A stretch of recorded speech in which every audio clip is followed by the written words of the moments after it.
Hi friends, welcome back to my channel. ಇವತ್ತು ನೋಡಿ ನಮ್ಮ ಮನೆಯಲ್ಲಿ ಬೆಳೆದ ಬಸಳೆ ಗಿಡ. ಇದನ್ನು ಚಿಗುರನ್ನೆಲ್ಲ ಹೋಗಿದ್ದನ್ನು ಕೊಯ್ಲಿಕ್ಕೆ ಬಂದಿದ್ದೀನಿ.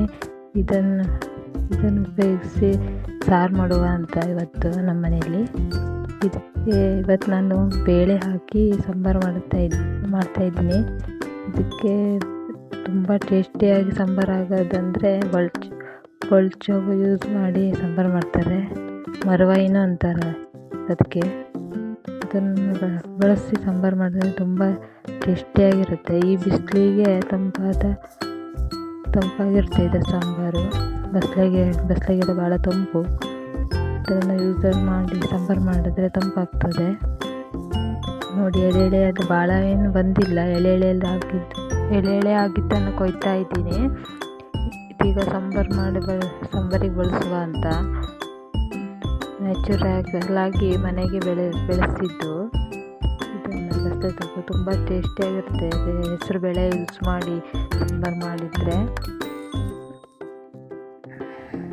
ಬಸಳೆ ಗಿಡ ಒಳ್ಳೆ ಬಿಸಿಲು ತಾಗೋ ಜಾಗದಲ್ಲಿ ನೆಟ್ಟರೆ ತುಂಬ ಚೆನ್ನಾಗಿ ಬರುತ್ತೆ. ಮತ್ತು ಮಳೆಗಾಲದಲ್ಲಿ ಹೊರಗಿಟ್ಟರೆ ಇದು ಕೊಳ್ತೋಗ್ಬಿಡುತ್ತೆ. ಇದು ಮಳೆ ಇರೋದ್ರಿಂದ ಈ ಬಿಸಿಲಿಗೆ ಮಾತ್ರ ಬಿಸಿಲು ತಾಗದಷ್ಟು ಚೆನ್ನಾಗಿ ಚೆನ್ನಾಗಿ ಆಗ್ತದೆ ಬಸಳೆ ಗಿಡ. ನೋಡಿ, ನಮ್ಮ ಮನೆಯಲ್ಲಿ ಬೆಳೆದಿರೋ ಬಸಳೆ ಸೊಪ್ಪು. ಮನೆಯಲ್ಲಿ ಬೆಳೆದ ಬಸಳೆ ಸೊಪ್ಪು ಯೂಸ್ ಮಾಡಿ ಇವತ್ತು ನಾನು ಮಧ್ಯಾಹ್ನ ಊಟಕ್ಕೆ ಸಾಂಬಾರು ಮಾಡಿದ್ದೀನಿ.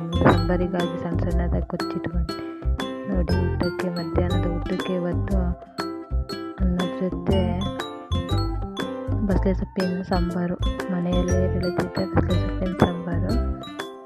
ಅದರ ಜೊತೆಗೆ ಇವತ್ತು ಉಪ್ಪಿನಕಾಯಿ ಮಧ್ಯಾಹ್ನದ ಊಟಕ್ಕೆ. ನನ್ನ ವಿಡಿಯೋ ಇಷ್ಟ ಆದರೆ ಲೈಕ್ ಮಾಡಿ, ಶೇರ್ ಮಾಡಿ, ಕಮೆಂಟ್ ಮಾಡಿ, ಸಬ್ಸ್ಕ್ರೈಬ್ ಮಾಡ್ಕೊಳ್ಳಿ. ಇಂಥದ್ದೇ ವಿಡಿಯೋಗಳು ಇನ್ನು ಮುಂದೆ ಬರ್ತಾ ಇರ್ತದೆ. ಹಳ್ಳಿ ವಿಡಿಯೋಗಳು, ಅಡುಗೆ ವಿಡಿಯೋಸ್ ಬರ್ತಾ ಇರುತ್ತೆ. ನನ್ನ ಚಾನಲನ್ನು ಸಬ್ಸ್ಕ್ರೈಬ್ ಮಾಡ್ಕೊಳ್ಳಿ. Thank you for watching. Bye.